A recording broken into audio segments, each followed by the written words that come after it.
ਸਤਿ ਸ੍ਰੀ ਅਕਾਲ। ਮੈਂ ਹਾਂ ਚੰਚਲ ਮਨੋਹਰ ਸਿੰਘ। ਤੁਸੀਂ ਦੇਖ ਰਹੇ ਹੋ ਅੰਮ੍ਰਿਤ ਪ੍ਰਸਾਰ। ਅੰਮ੍ਰਿਤ ਪ੍ਰਸਾਰ ਦੇ ਦਰਸ਼ਕਾਂ ਦਾ ਬਹੁਤ-ਬਹੁਤ ਸਵਾਗਤ ਹੈ। ਅੱਜ ਚਰਚਾ ਕਰਾਂਗੇ ਇਲੈਕਸ਼ਨ ਬੌਂਡਸ, ਜਿਹੜੇ ਚੋਣ ਦੇ ਬਾਂਡ ਹਨ, ਜੋ ਕਿ ਡੋਨੇਸ਼ਨ ਵੱਲੋਂ ਦਿੱਤੇ ਜਾਂਦੇ ਹਨ ਵੱਡੀਆਂ ਵੱਡੀਆਂ ਕਾਰਪੋਰੇਟਾਂ ਵੱਲੋਂ ਪੋਲੀਟੀਕਲ ਪਾਰਟੀਆਂ ਨੂੰ। ਉਹਨਾਂ ਵਿੱਚ ਇਹ ਦੱਸਿਆ ਜਾਂਦਾ ਹੈ ਕਿ ਕੋਈ ਪਾਰਦਰਸ਼ਤਾ ਨਹੀਂ ਹੈ। ਕਿੰਨੇ ਦੇ ਬੌਂਡ ਕਿੰਨੇ ਦਿੱਤੇ, ਕਿਹਨੂੰ ਦਿੱਤੇ, ਉਹਦੇ ਕੋਲ ਪੈਸੇ ਕਿੱਥੋਂ ਆਏ, ਉਹਨੇ ਬਲੈਕ ਮਨੀ ਨਾਲ ਖਰੀਦੇ ਜਾਂ ਉਸਨੇ ਜੋ ਵੀ ਕੀਤਾ ਉਸ ਰਕਮ ਬਾਰੇ ਤੁਸੀਂ ਪੁੱਛ ਨਹੀਂ ਸਕਦੇ। ਨਾ ਬੈਂਕ ਤੁਹਾਨੂੰ ਨਾ ਦੱਸੇਗਾ ਕਿ ਕਿਸ ਨੇ ਲਏ, ਕਿੰਨੇ ਲਏ, ਔਰ ਨਾ ਇਹਦੇ 'ਤੇ RTI ਲਾਗੂ ਹੁੰਦੀ ਹੈ। ਤੋ ਭਾਰਤ ਦਾ ਸਭ ਤੋਂ ਵੱਡਾ bank state bank of India, ਉਹ ਹੀ ਸਿਰਫ ਇਲੈਕਸ਼ਨ ਬੌਂਡ ਜਿਹੜਾ ਰਿਲੀਜ਼ ਕਰਦਾ, ਵੇਚਦਾ। ਗੌਰਮੈਂਟ ਚੋਣਾਂ ਤੋਂ ਕੁਝ ਦੇਰ ਪਹਿਲੇ ਉਹਦੀ ਡੇਟ ਅਨਾਉਂਸ ਕਰਦੀ ਹੈ ਕਿ ਹੁਣ ਚੋਣ ਬਾਂਡ ਜਿਹੜੇ ਖਰੀਦੇ ਅਤੇ ਪੋਲੀਟੀਕਲ ਪਾਰਟੀਆਂ ਨੂੰ ਦਿੱਤੇ ਜਾ ਸਕਦੇ। ਇਹਦੇ ਵਿੱਚ ਅਸੀਂ ਤੁਹਾਨੂੰ ਦੱਸਦੇ ਹਾਂ ਕਿ ਇਹ ਸਕੀਮ 2017 'ਚ ਸ਼ੁਰੂ ਹੋਈ। ਇਲੈਕਟੋਰਲ ਬੌਂਡ ਦੀ ਜੋ ਪਾਲਿਸੀ ਸੀ, ਇਹ ਅਰੁਣ ਜੇਤਲੀ ਜਦੋਂ ਫਾਈਨਾਂਸ ਮਿਨਿਸਟਰ ਸਨ ਦੇਸ਼ ਦੇ, ਉਸ ਸਮੇਂ ਬਣਾਈ ਗਈ ਅਤੇ ਲਾਗੂ ਕੀਤੀ ਗਈ। ਇਸ ਦੀ ਵਰਤੋਂ 2017 ਦੀਆਂ ਚੋਣਾਂ ਤੋਂ ਸ਼ੁਰੂ ਹੋਈ ਪਾਰਲੀਮੈਂਟ ਦੀਆਂ, ਅਤੇ 2022 ਤੱਕ ਇਸ 5 ਸਾਲ ਦੇ ਵਿੱਚ ਕੁੱਲ ਜੋ ਚੋਣ bond state bank of India ਤੋਂ ਖਰੀਦੇ ਗਏ ਉਹ ਸਨ 9,188 ਕਰੋੜ ਦੇ, ਔਰ ਇਹਨਾਂ ਵਿੱਚੋਂ 5,271 ਕਰੋੜ ਦੀ ਡੋਨੇਸ਼ਨ BJP ਨੂੰ ਮਿਲੀ ਅਤੇ ਕਾਂਗਰਸ ਪਾਰਟੀ ਨੂੰ, ਜਿਹੜੀ ਨੈਸ਼ਨਲ ਪਾਰਟੀ ਹੈ, ਉਹਦੀ ਵਿਰੋਧੀ ਪਾਰਟੀ ਹੈ, ਉਸ ਨੂੰ 952 ਕਰੋੜ ਰੁਪਏ ਦੀ ਬੌਂਡਰਾਂ ਰਾਹੀਂ ਡੋਨੇਸ਼ਨ ਮਿਲੀ। ਯਾਨੀ ਉਹਨਾਂ ਨੂੰ 1,000 ਕਰੋੜ ਤੱਕ ਵੀ ਪ੍ਰਾਪਤ ਨਾ ਹੋਈ, ਬਾਕੀ ਦੀਆਂ ਉਹ ਛੋਟੀਆਂ ਪਾਰਟੀਆਂ ਨੂੰ ਥੋੜ੍ਹੀ ਦਿੱਤੀ ਗਈ। ਇਸ ਇਲੈਕਸ਼ਨ ਬੌਂਡ ਦੀ ਜਿਹੜੀ ਸਕੀਮ ਹੈ, ਇਸ ਦੀ ਕੁੱਲ ਪ੍ਰਕਿਰਿਆ ਜਿਹੜੀ ਹੈ ਉਹ ਪਾਰਦਰਸ਼ਕ ਨਹੀਂ ਹੈਗੀ। ਇਹਦੀ ਟਰਾਂਸਪੇਰੈਂਸੀ ਨਾ ਹੋਣ ਕਰਕੇ ਇਹਦੇ 'ਤੇ ਬੜੇ ਕਈ ਕਿਸਮ ਦੇ ਲੋਕਾਂ ਨੇ ਕਿੰਤੂ ਪਰੰਤੂ ਵੀ ਕੀਤੇ, ਉਂਗਲਾਂ ਵੀ ਉਠਾਈਆਂ, ਕਿਉਂਕਿ ਇਸ ਸਕੀਮ ਵਿੱਚ ਕੀ ਹੈ ਕਿ ਸਟੇਟ ਬੈਂਕ ਆਫ ਇੰਡੀਆ ਕਿਸੇ ਨੂੰ ਇਹ ਨਹੀਂ ਪੁੱਛਦਾ ਕਿ ਇਹ ਜੋ ਇਲੈਕਟੋਰਲ ਬੌਂਡ ਖਰੀਦੇ ਨੇ ਤੁਸੀਂ, ਇਹ ਪੈਸਾ ਤੁਹਾਡਾ ਵਾਈਟ ਮਨੀ ਹੈ, ਬਲੈਕ ਮਨੀ ਹੈ, ਅਤੇ ਜਿਹੜੀ ਵੀ ਪਾਰਟੀ ਨੂੰ ਤੁਸੀਂ ਬੌਂਡ ਖਰੀਦ ਕੇ ਦਿੰਦੇ ਹੋ ਉਹਦੇ ਬਾਰੇ ਕਿਸੇ ਨੂੰ ਇਹ ਵੀ ਨਹੀਂ ਦੱਸਿਆ ਜਾਂਦਾ। ਤਾਂ ਇਸ ਬਾਰੇ ਕੋਈ ਪੁੱਛ ਵੀ ਨਹੀਂ ਸਕਦਾ। ਜੇ ਤੁਸੀਂ ਪੁੱਛੋਗੇ ਤਾਂ ਸਟੇਟ ਬੈਂਕ ਆਫ ਇੰਡੀਆ ਜਿਹੜੀ ਇਹ ਨਾ ਕਰ ਦੇਗੀ ਅਤੇ ਤੁਹਾਨੂੰ ਕੁਝ ਵੀ ਨਹੀਂ ਦੱਸੇਗੀ। ਤੋ ਇਸ ਜਿਹੜੀ ਸਾਰੀ ਇਲੈਕਸ਼ਨ ਬੌਂਡ ਦੀ ਜੋ ਸਕੀਮ ਸੀ, ਇਹਦੀ ਪ੍ਰਕਿਰਿਆ ਜਿਹੜੀ ਹੈ ਉਹ ਪਾਰਦਰਸ਼ਕ ਨਾ ਹੋਣ ਕਰਕੇ ਬਹੁਤ ਸਾਰੇ ਜਿਹੜੇ ਸਮਾਜ, ਸੋਸ਼ਲ ਐਕਟਿਵਿਸਟ ਅਤੇ ਪੋਲੀਟੀਕਲ ਐਕਟਿਵਿਸਟ ਹਨ, ਉਹਨਾਂ ਨੇ ਇਸ ਨੂੰ ਚੈਲੰਜ ਕੀਤਾ, ਕਿਉਂਕਿ ਸੁਪਰੀਮ ਕੋਰਟ ਵਿੱਚ ਰਿਟਾਂ ਪਾਈਆਂ। ਉਹਦਾ ਰੀਜ਼ਨ ਇਹ ਸੀ ਕਿ ਜਿਹੜੇ SBI ਵੇਚਦੀ ਹੈ ਬੌਂਡ, ਉਹ ਵੇਚਦੀ ਹੈ 1,000 ਦਾ ਲੈ ਲਓ, 10,000 ਦਾ ਲੈ ਲਓ, 10 ਲੱਖ ਦਾ ਲੈ ਲਓ, 1 ਕਰੋੜ ਦਾ ਲੈ ਲਓ, ਕੋਈ ਵੀ ਖਰੀਦ ਸਕਦਾ ਅਤੇ ਇਸ 'ਤੇ ਕੋਈ ਲਿਮਿਟ ਨਹੀਂ ਹੈ ਤੁਸੀਂ ਕਿੰਨੇ ਖਰੀਦ ਸਕਦੇ ਹੋ।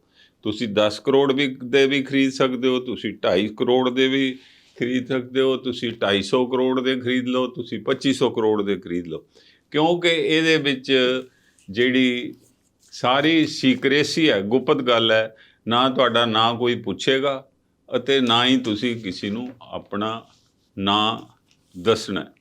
ਸੋ ਇਹ ਜਿਹੜੀ ਹੁਣ ਇਸ ਨੂੰ ਚੈਲੰਜ ਕੀਤਾ ਹੋਇਆ ਸੀ, ਜਿਹੜੇ ਪ੍ਰਸ਼ਾਂਤ ਭੂਸ਼ਣ, ਜਿਹੜੇ ਸੀਨੀਅਰ ਐਡਵੋਕੇਟ ਹਨ ਸੁਪਰੀਮ ਕੋਰਟ ਦੇ ਅਤੇ ਸੋਸ਼ਲ ਅਤੇ ਪੋਲੀਟੀਕਲ ਐਕਟਿਵਿਸਟ ਹਨ, ਉਹਨਾਂ ਨੇ ਇਸ ਨੂੰ ਚੈਲੰਜ ਕੀਤਾ ਕਿ ਇਹ ਕਰਪਸ਼ਨ ਦਾ ਬਹੁਤ ਵੱਡਾ ਸੋਰਸ ਹੈ, ਕਿਉਂਕਿ ਇਹਦੇ 'ਚ ਪਾਰਦਰਸ਼ਤਾ ਨਹੀਂ ਹੈ।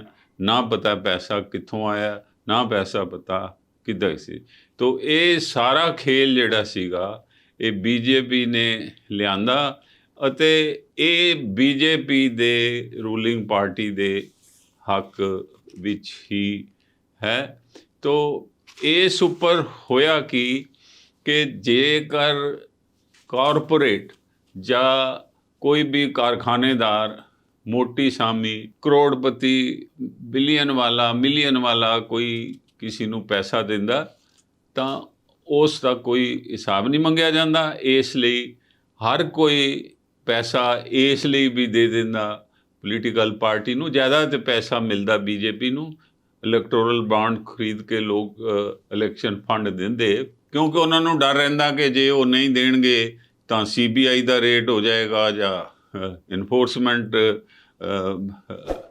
ਡਿਪਾਰਟਮੈਂਟ ਦਾ ਰੇਡ ਹੋ ਜਾਏਗਾ ਜਾਂ ਕੋਈ ਹੋਰ ਢੰਗ ਲੱਭ ਕੇ ਇਹਨਾਂ 'ਤੇ ਕੋਈ ਨਾ ਕੋਈ ਜਿਹੜਾ ਕੇਸ ਬਣ ਜਾਏਗਾ। ਇਸ ਲਈ ਉਹ ਚੁੱਪ ਕਰਕੇ ਆਪਣਾ ਫੰਡ ਦੇ ਦਿੰਦੇ ਅਤੇ ਨਾ ਉਹ ਕਿਸੇ ਨਾਲ ਗੱਲ ਕਰਦੇ ਅਤੇ ਨਾ ਹੀ ਉਹ ਕਿਸੇ ਨੂੰ ਕੁਝ ਦੱਸਦੇ, ਕਿਉਂਕਿ ਇਨਕਮ ਟੈਕਸ ਡਿਪਾਰਟਮੈਂਟ ਅਤੇ CBI ਅਤੇ ਇਨਫੋਰਸਮੈਂਟ ਡਿਪਾਰਟਮੈਂਟ ED ਉਹਨਾਂ ਦੀ ਦਹਿਸ਼ਤ ਇਤਨੀ ਹੈ ਕਿ ਜਿਹੜੇ ਵੱਡੇ ਵੱਡੇ ਕਾਰਪੋਰੇਟ ਹਾਊਸ ਹਨ ਉਹਨਾਂ ਦੀਆਂ ਲੱਤਾਂ ਕੰਬਣ ਲੱਗ ਜਾਂਦੀਆਂ ਜੇ ਉਹਨਾਂ ਵੱਲੋਂ ਇੱਕ ਨਜ਼ਰ ਦੇਖਣ।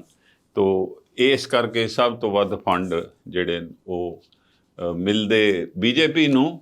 ਔਰ ਇਹ ਜਿਹੜੀ ਪ੍ਰਸ਼ਾਂਤ ਭੂਸ਼ਣ ਦੀ ਪਟੀਸ਼ਨ ਸੀਗੀ ਹੈਗੀ ਹੈ ਹਲੇ ਵੀ ਸੁਪਰੀਮ ਕੋਰਟ, ਔਰ ਉਹਦੇ ਨਾਲ ਕਈ ਹੋਰ ਸਮਾਜਿਕ ਜਿਹੜੇ ਹੈਗੇ ਹਨ ਐਕਟਿਵਿਸਟ, ਸੋਸ਼ਲ ਐਕਟਿਵਿਸਟ, ਉਹਨਾਂ ਨੇ ਵੀ ਕਈ ਪਟੀਸ਼ਨਾਂ ਪਾਈਆਂ ਸੀ। ਇਹ ਸਾਰੀਆਂ ਪਟੀਸ਼ਨਾਂ ਇਕੱਠੀਆਂ ਕਰਕੇ ਦੇਸ਼ ਦੇ ਸਰਵਉੱਚਤਮ ਕੋਰਟ ਦੇ ਚੀਫ ਜਸਟਿਸ ਚੰਦਰਚੂੜ ਜੀ ਦੀ ਕਚਹਿਰੀ ਵਿੱਚ ਕੇਸ ਲੱਗਾ ਔਰ ਇਸ ਕੇਸ ਵਿੱਚ ਅਪ੍ਰੈਲ ਵਿੱਚ DY ਚੰਦਰਚੂੜ ਜੀ ਨੇ ਇਹਦੇ ਉੱਪਰ ਕੰਮ ਕਰਨਾ ਸ਼ੁਰੂ ਕੀਤਾ ਅਤੇ ਇਹਦੇ ਲਈ ਉਹਨਾਂ ਨੇ 5 ਮੈਂਬਰੀ ਵੱਡਾ ਬੈਂਚ ਬਣਾਇਆ ਸੁਪਰੀਮ ਕੋਰਟ ਦਾ ਅਤੇ ਇਸ ਪ੍ਰਕਾਰ ਇਹਦੀ ਉਹਨਾਂ ਨੇ ਜਿਹੜੀ ਪਹਿਲੀ ਹੈਗੀ ਹੈ ਪੇਸ਼ੀ ਉਹ ਪਿੱਛੇ ਜੇ ਉਹਨਾਂ ਨੇ ਇੱਕ ਹਫ਼ਤਾ ਪਹਿਲੇ ਹੋਈ ਹੈ ਸੁਪਰੀਮ ਕੋਰਟ, ਅਤੇ ਉਹਦੇ ਵਿੱਚ ਉਹਨਾਂ ਨੇ ਇਹ ਕਿਹਾ ਕਿ 31 ਅਕਤੂਬਰ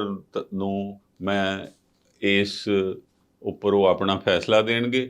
ਇਸ ਫੈਸਲੇ ਤੋਂ ਬਾਅਦ ਜਿਹੜੀ ਇਹ ਬੌਂਡ ਹੈਗੇ ਨੇ ਇਲੈਕਸ਼ਨ ਬੌਂਡ, ਇਹਨਾਂ ਨੂੰ ਉਹ ਕੈਂਸਲ ਵੀ ਕਰ ਸਕਦੇ ਨੇ ਕਿਉਂਕਿ ਇਹਦੇ 'ਚ ਪਾਰਦਰਸ਼ਤਾ ਨਹੀਂ ਹੈ, ਤੋ ਇਹਦੇ 'ਚ ਕਰਪਸ਼ਨ ਹੈ ਅਤੇ ਜਾਂ ਫਿਰ ਉਹ ਹਰ ਕੋਈ ਜਿਹੜਾ ਬੌਂਡ ਖਰੀਦੇਗਾ ਉਹਦੀ ਉੱਤੋਂ ਪਰਦਾ ਚੱਕ ਦੇਣਾ ਪਏਗਾ ਕਿ ਬੈਂਕ ਤੋਂ ਕੋਈ ਵੀ ਪੁੱਛ ਸਕਦਾ ਕਿੰਨੇ ਪੈਸੇ ਕਿਸ ਪਾਰਟੀ ਨੂੰ, ਕਿਸ ਕਾਰਪੋਰੇਟ ਨੇ ਕਿੰਨੇ ਬੌਂਡ ਖਰੀਦ ਕੇ ਦਿੱਤੇ। ਉਸ ਨਾਲ ਫਿਰ ਜੇਕਰ ਕੁਝ ਪਾਰਟੀਆਂ ਜਿਹੜੀਆਂ ਇਸ ਨੂੰ ਬਲੈਕ ਮਨੀ ਹੈ ਜਿਹਦੇ ਨਾਲ ਉਹ ਖਰੀਦੀਆਂ ਤਾਂ ਇਹ ਸਾਰੇ ਪਰਦੇ ਇਹਦੀਆਂ ਫਾਸ਼ ਹੋ ਜਾਣਗੇ, ਤਾਂ ਫਿਰ ਹੋ ਸਕਦਾ ਹੈ ਇਸ ਸਕੀਮ ਨੂੰ ਵੀ ਗੈਰ ਕਾਨੂੰਨੀ ਘੋਸ਼ਿਤ ਕਰ ਦਿੱਤਾ ਜਾਵੇ। ਸੋ ਇਹ ਫੈਸਲਾ ਹੁਣ 31 ਅਕਤੂਬਰ ਨੂੰ ਹੋਣਾ ਹੈ ਔਰ ਇਹਦੇ ਵਿੱਚ ਤੁਹਾਨੂੰ ਅਸੀਂ ਇਹ ਦੱਸਦੇ ਹਾਂ ਕਿ ਦੇਸ਼ ਦੀ ਸਰਕਾਰ ਯਾਨੀ ਪ੍ਰਧਾਨ ਮੰਤਰੀ ਨਰਿੰਦਰ ਮੋਦੀ ਜੀ ਨੇ ਕਈ ਵਾਰੀ ਇਸ ਦੇ ਨਿਯਮ ਹੀ ਬਦਲ ਦਿੱਤੇ। ਇਸ ਦੀ ਹੁਣ ਜੋ 28ਵੀਂ ਕਿਸ਼ਤ ਅਨਾਉਂਸ ਕੀਤੀ ਗਈ ਹੈ 4 ਅਕਤੂਬਰ ਨੂੰ ਬੌਂਡ ਖਰੀਦਣ ਦੀ ਅਤੇ ਪਾਰਟੀਆਂ ਨੂੰ ਦੇਣ ਦੀ, ਉਹਦੀ 10 ਅਕਤੂਬਰ ਆਖਰੀ ਤਰੀਕ ਸੀਗੀ। ਉਹਦੇ ਵਿੱਚ ਕੀ ਹੋਇਆ ਹਲੇ ਤੱਕ ਕੋਈ ਪਬਲਿਕ ਨਹੀਂ ਹੋਇਆ।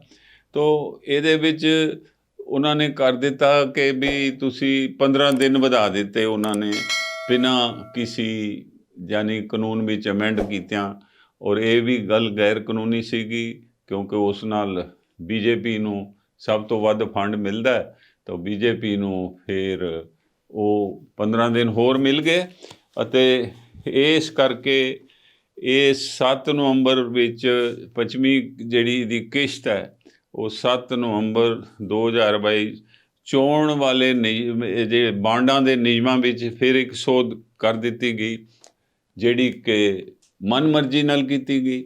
ਸੋ ਇਹ ਸਾਰੀਆਂ ਚੀਜ਼ਾਂ, ਇਸ ਦੇ ਸਾਰਾ ਜੋ ਪ੍ਰੋਸੈਸ ਹੈ ਉਹ ਹੀ ਜਿਹੜਾ ਹੈ ਇਹ ਦੱਸਿਆ ਜਾ ਰਿਹਾ ਕਿ ਪਾਰਦਰਸ਼ਕ ਨਹੀਂ, ਔਰ ਉਹਦੇ ਵਿੱਚ ਬੜੀ ਹੈਗੀ ਹੈ ਪੱਖਪਾਤੀ ਹੈ, ਔਰ ਇੱਕ ਪਾਰਟੀ ਦੇ ਹੱਕ ਵਿੱਚ ਹੈ। ਔਰ ਇਸ ਕਰਕੇ ਜੇਕਰ ਇਹ ਚੋਣ ਬੌਂਡ, ਇਲੈਕਸ਼ਨ ਬੌਂਡ ਜਿਹੜੇ ਡੋਨੇਸ਼ਨ ਦੇਣ ਦਾ ਜੋ ਢੰਗ ਘੜਿਆ, ਅਰੁਣ ਜੇਤਲੀ ਉਸ ਵੇਲੇ ਫਾਈਨਾਂਸ ਮਿਨਿਸਟਰ ਸੀ, ਹੁਣ ਉਹ ਇਸ ਦੁਨੀਆ ਵਿੱਚ ਨਹੀਂ ਹਨ, ਤਾਂ ਇਹ ਸਾਰਾ ਕੁਝ ਜਿਹੜੀ ਰੂਲਿੰਗ ਪਾਰਟੀ ਹੈ ਯਾਨੀ ਬੀਜੇਪੀ ਦੇ ਹੱਕ ਵਿੱਚ ਬਣਾਇਆ ਗਿਆ ਕਾਨੂੰਨ ਹੈ। ਔਰ ਇਸ ਤੇ 31 ਅਕਤੂਬਰ ਨੂੰ ਦੇਸ਼ ਦੇ ਜੋ ਚੀਫ ਜਸਟਿਸ ਹਨ ਉਹਨਾਂ ਦੇ 5 ਮੈਂਬਰੀ ਬੈਂਚ ਦੀ ਜਿਹੜੀ ਇਹਦੀ ਉਹ ਆਪਣਾ ਜੋ ਵੀ ਫੈਸਲਾ ਹੋਏਗਾ ਉਹ ਦੇਣਗੇ। ਪਰ ਇਹ ਲੱਗਦਾ ਕਿ ਇਹ ਫੈਸਲਾ ਤਾਂ ਲੋਕਾਂ ਦੇ ਹੱਕ ਵਿੱਚ ਹੀ ਹੋਏਗਾ ਅਤੇ ਇਸ ਦੀ ਪਾਰਦਰਸ਼ਤਾ ਨੂੰ ਬਰਕਰਾਰ ਕੀਤਾ ਜਾਏਗਾ, ਜਾਂ ਇਸ ਨੂੰ ਇਲੀਗਲ ਤੇ ਘੋਸ਼ਿਤ ਕਰਕੇ ਹੋ ਸਕਦਾ ਹੈ ਇਸ ਨੂੰ ਸਕੀਮ ਨੂੰ ਚੰਗੀ ਤਰ੍ਹਾਂ ਘੋਖਿਆ ਜਾਏ। ਸੋ ਇਹ ਇਲੈਕਟੋਰਲ ਬੌਂਡ ਦੀ ਇੱਕ ਦਾਸਤਾਨ ਹੈ ਜਿਹੜੀ ਮੈਂ ਤੁਹਾਡੇ ਨਾਲ ਸ਼ੇਅਰ ਕੀਤੀ ਹੈ। ਮੈਨੂੰ ਉਮੀਦ ਹੈ ਕਿ ਜਿਹੜੇ ਸਾਡੇ ਪੰਜਾਬੀ ਚੈਨਲਾਂ ਨੂੰ ਦੇਖਣ ਵਾਲੇ ਸਾਡੇ ਦਰਸ਼ਕ ਹਨ, ਅਤੇ ਖਾਸ ਕਰਕੇ ਜੋ ਅੰਮ੍ਰਿਤ ਪ੍ਰਸਾਰ ਦੇ ਦਰਸ਼ਕ ਹਨ, ਉਹਨਾਂ ਨੂੰ ਇਸ ਬਾਰੇ ਪਤਾ ਲੱਗ ਜਾਏਗਾ ਕਿ ਵੀ ਇਹ ਬੌਂਡ ਜਿਹੜੇ ਔਰ 31 ਅਕਤੂਬਰ ਦਾ ਇੰਤਜ਼ਾਰ ਕਰਨਗੇ ਕਿ ਦੇਸ਼ ਦੀ ਸਭ ਤੋਂ ਵੱਡੀ ਅਦਾਲਤ ਇਹ ਬਾਂਡ ਜਿਹੜੇ ਗੁਪਤ ਰੱਖੇ ਹੋਏ ਨੇ ਲੋਕਾਂ ਤੋਂ, ਵੋਟਰਾਂ ਤੋਂ, ਔਰ ਇਲੈਕਸ਼ਨ ਕਮਿਸ਼ਨ ਬਾਰੇ ਵੀ ਅਸੀਂ ਤੁਹਾਨੂੰ ਦੱਸ ਦਈਏ ਕਿ ਉਹ ਵੀ ਇਹਦੇ ਵਿੱਚ ਕੋਈ ਦਖਲ ਨਹੀਂ ਦੇ ਸਕਦਾ ਅਤੇ ਦਿੰਦਾ ਵੀ ਨਹੀਂ। ਉਹ ਕੋਈ ਪੁੱਛਗਿੱਛ ਨਹੀਂ ਕਰਦਾ ਕਿ ਕਿਹੜੀ ਪਾਰਟੀ ਨੂੰ ਕਿੰਨਾ ਇਲੈਕਸ਼ਨ ਬੌਂਡਾਂ ਰਾਹੀਂ ਫੰਡ ਆਇਆ। ਔਰ ਇਹਦੇ ਉੱਤੇ ਇਹ ਵੀ ਦੋਸ਼ ਲੱਗਦੇ ਨੇ ਕਿ ਇਹ ਜਿਹੜਾ ਫੰਡ ਪਾਰਟੀਆਂ ਕੋਲ ਬਚ ਜਾਂਦਾ ਉਹਦੇ ਨਾਲ ਸਰਕਾਰਾਂ ਤੋੜਨ ਲਈ MLA ਖਰੀਦੇ ਜਾਂਦੇ ਨੇ ਅਤੇ ਉਸਾਂ ਨੂੰ ਵੋਟਾਂ ਖਰੀਦੀਆਂ ਜਾਂਦੀਆਂ। ਔਰ ਇਸ ਪ੍ਰਕਾਰ ਜਿੰਨੀਆਂ ਵੀ ਕਈ ਸਰਕਾਰਾਂ BJP ਨੇ ਤੋੜੀਆਂ, ਇਹ ਸ਼ੱਕ ਕੀਤਾ ਜਾਂਦਾ, ਇਹ ਦੋਸ਼ ਲਾਇਆ ਜਾਂਦਾ ਕਿ ਉਹਨਾਂ ਨੇ ਜਿਹੜੇ ਇਲੈਕਟੋਰਲ ਬੌਂਡ ਵਿੱਚ ਉਹਨਾਂ ਕੋਲ ਪੈਸਾ ਇਕੱਠਾ ਹੋਇਆ ਸੀ 9,188 ਕਰੋੜ ਰੁਪਇਆ, ਉਹਦੇ ਵਿੱਚੋਂ ਬਹੁਤ ਵੱਡਾ ਹਿੱਸਾ ਉਹਨਾਂ ਕੋਲ ਬਚਿਆ ਹੋਇਆ, ਜਿਸ ਰਾਹੀਂ ਕਿ ਉਹਨਾਂ ਨੇ ਯਾਨੀ ਮੱਧ ਪ੍ਰਦੇਸ਼ ਦੀ ਸਰਕਾਰ ਤੋੜੀ, ਉਹਨਾਂ ਨੇ ਕਰਨਾਟਕਾ ਦੀ ਸਰਕਾਰ ਤੋੜੀ, ਉਹਨਾਂ ਨੇ ਮਹਾਰਾਸ਼ਟਰ ਦੀ ਸਰਕਾਰ ਦਾ ਜੋ ਕੁਝ ਹਸ਼ਰ ਕੀਤਾ ਤੁਹਾਡੇ ਸਾਹਮਣੇ ਹੈ। ਅਤੇ ਇਹ ਸਾਰੀ ਇੱਕ ਨਵੀਂ ਕਰਪਸ਼ਨ ਦਾ ਸਾਧਨ ਜਿਸ ਨੂੰ ਲੀਗਲ ਜਾਮਾ ਪਹੁੰਚਾਇਆ ਹੋਇਆ ਹੈ ਇਲੈਕਟ੍ਰਿਕ ਬੌਂਡ ਨੂੰ, ਉਹਨਾਂ ਦੀ ਕਹਾਣੀ ਜੋ ਹੈ ਤੁਹਾਨੂੰ 31 ਅਕਤੂਬਰ ਨੂੰ ਦੇਸ਼ ਦੀ ਸਰਵਉੱਚਤਮ ਅਦਾਲਤ ਸੁਪਰੀਮ ਕੋਰਟ ਅਤੇ ਉਹਨਾਂ ਦੇ ਚੀਫ ਜਸਟਿਸ ਚੰਦਰਚੂੜ ਜੀ, ਜੋ ਕਿ ਸਰਕਾਰ ਦੇ ਦਬਾਅ ਅਧੀਨ ਨਹੀਂ ਹਨ, ਉਹ ਤੁਹਾਨੂੰ ਇਸ ਉੱਪਰ ਨਵਾਂ ਚਾਨਣਾ ਦੇਣਗੇ।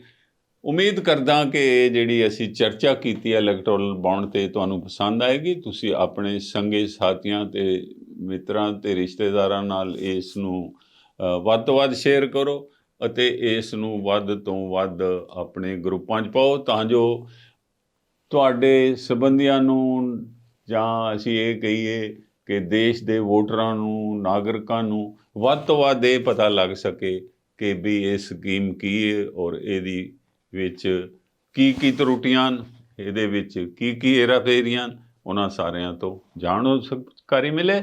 ਇਸ ਦੇ ਨਾਲ ਹੀ ਇਸ ਚਰਚਾ ਨੂੰ ਇੱਥੇ ਸਮਾਪਤ ਕਰਦੇ ਹਾਂ। ਧੰਨਵਾਦ। ਸਤਿ ਸ੍ਰੀ ਅਕਾਲ।